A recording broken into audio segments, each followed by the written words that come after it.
அவதாரம் போல நீயும் அவதரித்தாயே.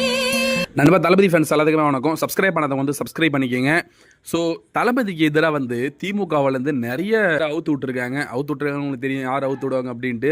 அந்த வகையில் வந்து நாம் தமிழர் கட்சியை வந்து குத்தகையே எடுத்துட்டானுங்க போல். ஏன்னா குத்தகை எடுத்த மாதிரி தான் வந்து ஒரு பக்கம் சீமான் கத்திட்டு இருக்கிறது, ஒரு பக்கம் வந்து அந்த துரைமுருகன் அவங்க கத்திட்டு இருக்கிறது, ஒரு பக்கம் நம்ம வந்து இடும்பாவனம் காத்தி இவன் ஒருத்தம் கத்திட்டு இருக்கிறது. ஸோ எது போதாதுன்னு நிறைய பத்திரிகையாளர்கள் யூடியூபர்ஸ் அப்படின்ற பேரில் வந்து நிறைய பேர் வந்து தளபதி மேலே வந்து வன்மத்தை கக்கிட்டு இருக்காங்க. இப்போ வந்து ஏதாவது தளபதி பற்றி தெரியுமான்னு தெரியல.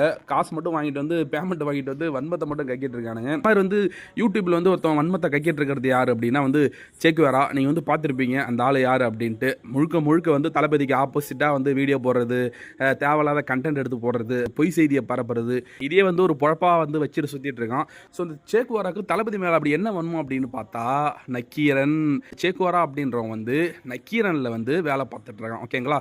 ஸோ நக்கீரனில் வேலை பார்க்கும்போதே உங்களுக்கு தெரியும் ஆல்ரெடி வந்து நக்கீரன் கோபால் நக்கீரன் அப்படின்ற அந்த பத்திரிகையை தளபதி விஜய்க்கு எதிராக தான் நடந்துட்டு வருது. அது மட்டும் கிடையாது, திமுகவுக்கு ஆதரவாக தான். இப்போ மட்டும் கிடையாது, அது பல வருஷமாக வந்து திமுகவுக்கு ஆதரவான பத்திரிகையாக தான் இருந்துட்டு வருது.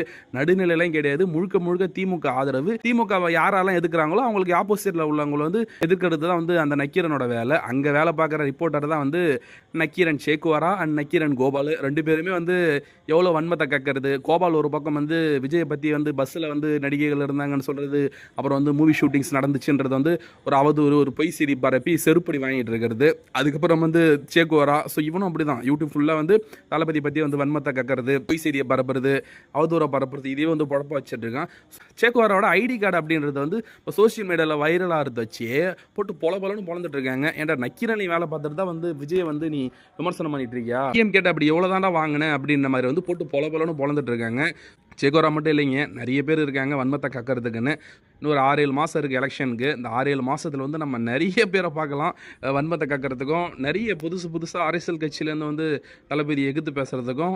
சினிமாவில் கூட பாருங்கள், சினிமாவில் கூட இந்த 6-7 மாதத்தில் வந்து விஜய்க்கு எதிராக வந்து கருத்து சொல்கிறதுக்கு, நியாயம் பேசுகிறதுலாம் வருவானுங்க. ஸோ இந்த கரூர் சம்பவத்தில் வந்து நிறைய நடிகர்கள் வந்து பேசுனாங்க இல்லைங்களா, அது ஆச்சு இதாச்சுன்னு. தமிழ்நாட்டில் வந்து மழை பெஞ்சது, சென்னையில் நிறைய பள்ளமேடுமா ரோடுலாம் இருக்குது. அதுக்கு ஒரு நடிகனும் வந்து வாய் திறக்கவே கிடையாது. கண்டிப்பாக பாருங்கள், இதுக்கப்புறம் வந்து விஜய் பற்றி ஏதாவது ஒரு சின்ன விஷயம் கிடைச்சா கூட உடனே வந்து கருத்து சொல்கிறேன், நான் நியாயம் பண்ணுறேன், நான் மக்களுக்கு வந்து நல்லது செய்ய போகிறேன், மக்களுக்கு கை கொடுக்குறேன், காலை கொடுக்குறேன்ட்டு வந்து நிற்பானுங்க பேசலாம் அப்படின்ட்டு. இவனுங்க யார், இவனுங்க உண்மை முகம் என்ன, இவனுங்க பேக்ரவுண்டில் யார் வந்து இவங்களை இயக்கிறா அப்படின்றதெல்லாம் வந்து மக்கள் பார்த்துட்டு தான் வராங்க. பச்சையாக உங்களுடைய முகம் அப்படின்றது வந்து மக்களுக்கு தெரியுதான் செய்தி. கரூர் மக்களை வந்து திங்கக்கிழமை வந்து மாமல்லபுரத்தில் வந்து தளபதி விஜய் வந்து மீட் பண்ண போகிறாரு. ஸோ அந்த பாதிக்கப்பட்ட மக்களை பார்த்த பிறகு கட்சி பணிகள் அப்படின்றது நம்பர் 1 டிவியில் தொடங்கும் போது. ஸோ இதை பற்றி என்ன நினைக்கிறீங்கன்றதை மறக்காம வந்து கமெண்ட்ஸ் சொல்லுங்கள். இது போல வீடியோக்களுக்கு வந்து சப்ஸ்கிரைப் பண்ணுங்கள். தேங்க்யூ.